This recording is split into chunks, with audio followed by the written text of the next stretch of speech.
आहोत। धनंजय मुंडे यांच्या राजीनाम्याची मागणी होते, त्या संदर्भात पक्षातून आणि विरोधकांकडून नेमक्या काय प्रतिक्रिया उमटलेल्या आहेत जाणून घेऊया।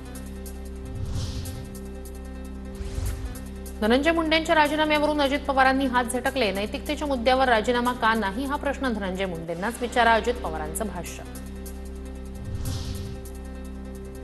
मुंडेंच्या राजीनाम्याबाबत अजित पवारांच्या भूमिकेवर शिंदेंच्या शिवसेनेकडून प्रश्नचिन्ह उपस्थित। पक्षात दोन भूमिका घेऊन चालत नाही, राजीनामा घेण्याचा अधिकार अजित पवारांनाच आहे, पक्षाच्या नेत्यांनी निर्णय घेतला पाहिजे, संजय शिरसाट यांचं वक्तव्य।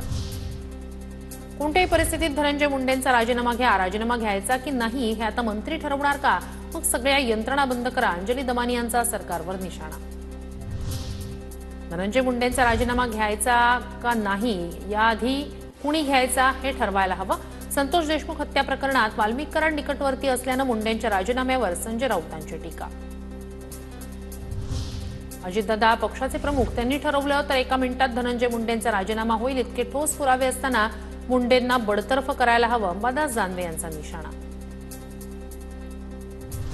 संतोष देशमुखांच्या मारेकऱ्यांना फाशी व्हावी यासाठी आमचे प्रयत्न, घटना गंभीर, याचं राजकारण करू नका, संजय राऊतांच्या सुरेश धस यांच्यावरील आरोपांवर बावनकुळेंचं उत्तर।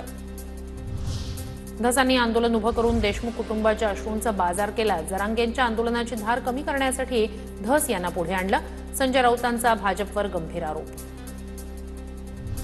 नैतिकतेवर धनंजय मुंडेंनी राजीनामा दिला पाहिजे, या प्रकरणात पुरावा असूनही गुन्हा का दाखल होत नाही, सुप्रिया सुळेंचा संतप्त सवाल। तर सुरेश धस मुंडेंना भेटतील असं कधीच वाटलं नव्हतं, धस यांच्याकडून खूप अपेक्षा होत्या, सुळेंचं वक्तव्य।